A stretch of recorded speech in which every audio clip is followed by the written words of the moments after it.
여러분, 예전에는 돌잔치 하면 금반지가 필수였습니다. 친척들이 모여 아기 손가락에 작은 금반지를 끼워주던 풍경 다들 기억하시나요?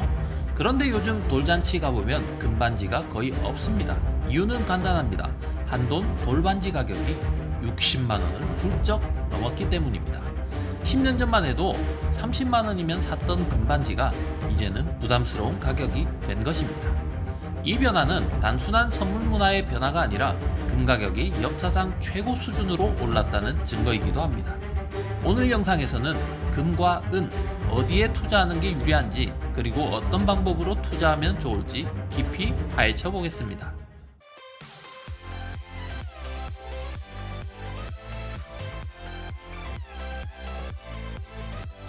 2025년 현재 금은 3,500달러를 돌파하며 연평균 금액도 사상 최고를 기록했고, 은은 35달러를 넘으며 40달러 고지를 노리고 있습니다.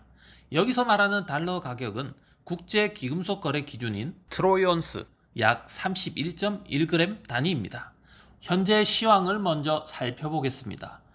금시세 먼저 보겠습니다.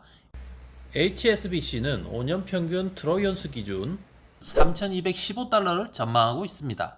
최고가 3,534달러를 내다보고 있으며 일부 전망은 4,000달러 이상의 가능성을 점치고 있습니다. 중앙은행이 금을 매수하고 있고 달러 약세, 지정학적 리스크가 가격을 지지하고 있습니다. 다음 은시세입니다. HSBC는 2025년 평균 트로이온스 기준 35.14달러를 전망하고 있습니다. 목표가는 40에서 41달러를 내다보고 있고요. 그 근거로는 산업 수요 급증, 그리고 공급 부족 우려와 투자 수요가 동시에 상승 압력에 박차를 가한다고 내다보고 있습니다. 금과 은 모두 공통적으로는 금리 인하 기대감, 인플레이션 방어 수요, 지정학적 불안이 투자 매력을 강화한다고 내다보고 있습니다. 여기서 말하는 지정학적 원인이란 러시아 우크라이나 전쟁, 중동 분쟁, 남중국해 긴장 등의 불안 요소로 안정자산 수요가 늘어난다는 것을 말합니다. 따라서 전쟁, 국제 갈등, 자원 통제, 경제 제재, 패권 경쟁과 같은 국제 정치 안보 이슈들이 금과 은의 수요와 가격에 직접 영향을 주는 현상을 말합니다. 투자 사례를 한번 살펴보겠습니다. 재미있는 가정을 하나 해볼게요. 2019년 금 평균 가격은 약 1,393달러였습니다. 은은 약 19.3달러였습니다. 당시 환율을 고려해 3천만 원을 금에 투자했다면 약 21.5온스를 살 수 있었죠. 2025년 현재 금 가격이 3,215달러라면 이 금의 가치는 하나로 7,800여만 원이 됩니다. 반대로 같은 시기에 은에 투자했다면 약 1,080온수를 매수할 수 있었고, 현재 은 가격이 35.1달러라면 약 6,200여만 원 수준이 됩니다. 5년 전 금이나 은 모두 단순 보유만으로 60에서 80%의 수익률을 올릴 수 있었던 셈입니다. 물론 이는 단순 계산이지만 장기 보유의 위력을 잘 보여주는 사례입니다. 이어서 금 가격 상승과 역사의 배경을 살펴보겠습니다. 1970년대 오일 쇼크로 인해 금 가격이 폭등했고요. 2008년 금융위기, 이때는 안전자산 선호로 금이 강세를 보였습니다. 2020년 팬데믹 이후 유동성이 확대되면서 금은 사상 최고가를 갱신했고요. 금은 위기 때 강세, 회복기에는 조정, 장기 투자 시 위험 분산 효과를 나타냈습니다. 은 가격 변동의 특징과 역사는 어떨까요? 은은 금보다 변동성이 두세 배 큽니다. 2011년 산업 수요 급증으로 49달러까지 치솟았습니다. 산업재이면서 기금속인 금의 특징으로 인해 경기와 안전자산 성격을 모두 가지는 특징을 가지고 있습니다.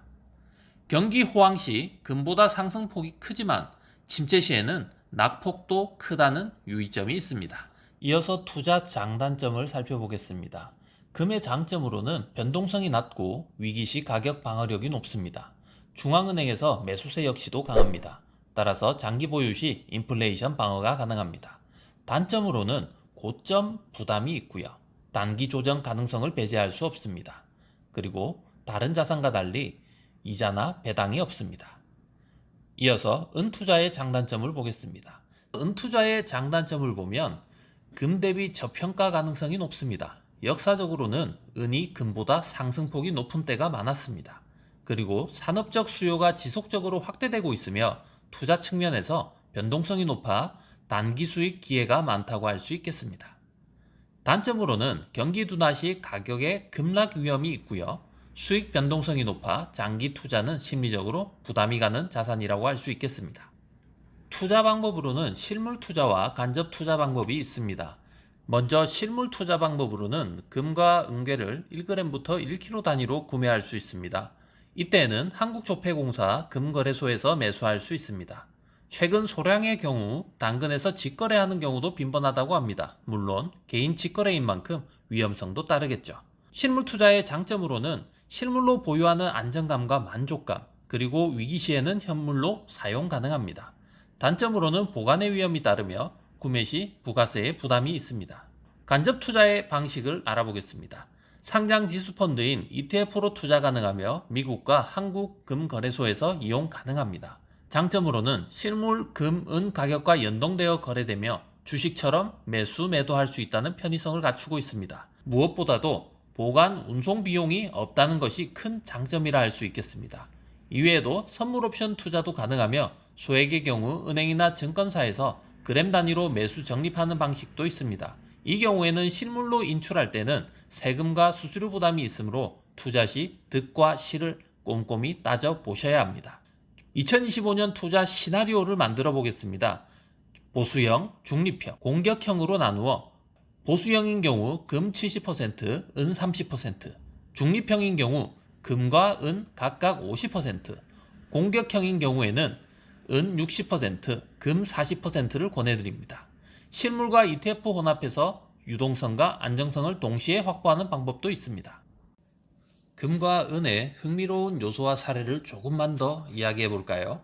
금은 국제적 요소에 따라 기민하게 반응합니다. 인도에서는 결혼할 때 금장신구를 주고받는 문화가 깊게 자리 잡고 있습니다. 10월에서 12월인 인도의 결혼 성수기에는 전 세계 금 수요의 상당 부분이 이 인도에서 발생합니다. 이 시기에 금값이 단기적으로 뛰는 이유 중 하나가 바로 이 인도의 결혼 특수입니다. 은은 앞서 말씀드린 바와 같이 산업재이자 투자재입니다. 은은 전기 전도성이 뛰어나 태양광 셀 제조의 필수 소재입니다. 1기가와트 규모의 태양광 발전소를 지으려면 약 8톤의 은이 필요합니다. 친환경 탄소 중립 시대가 지속될수록 은의 산업 수요는 꾸준히 증가할 것으로 예상됩니다. 1980년도에 헌트 형제의 은 매점 매석 사건이 있었습니다. 미국의 헌트 형제는 은 가격이 저평가되었다고 판단해 전 세계 은의 3분의 1을 매입했습니다. 가격은 1년 만에 6달러에서 무려 50달러까지 폭등했지만 정부 규제로 폭락했고 결국 파산 위기에 몰렸습니다. 이 사건은 기금속 시장이 투기적 수요로 급등할 수 있지만 결국 조정된다는 교훈을 남겼습니다. 돌반지 하나가 60만 원이 넘는 시대, 금과 은은 더 이상 단순한 귀금속이 아니라 여러분의 자산을 지키는 방패입니다. 금은 오랜 시간 안정성과 신뢰를 증명했고, 은은 더 높은 변동성과 잠재 수익을 품고 있습니다. 중요한 건 나와 맞는 무기를 고르는 것입니다. 단기 차익을 노린다면 은, 안정적인 가치 저장을 원한다면 금이 유리할 수 있습니다. 하지만 결국 투자에서 가장 강력한 무기는 정보와 전략입니다. 이번 영상을 계기로 여러분만의 투자 원칙을 세워 5년 후 오늘을 돌아봤을 때 그때 참 잘했다는 순간을 꼭 맞이하시기 바랍니다. 이 영상이 도움되셨다면 구독과 좋아요를 부탁드리면서 오늘의 영상 마무리하겠습니다. 다음 영상에서도 여러분들의 지갑을 빵빵하게 살찌울 수 있는 주제로 찾아뵙겠습니다. 감사합니다.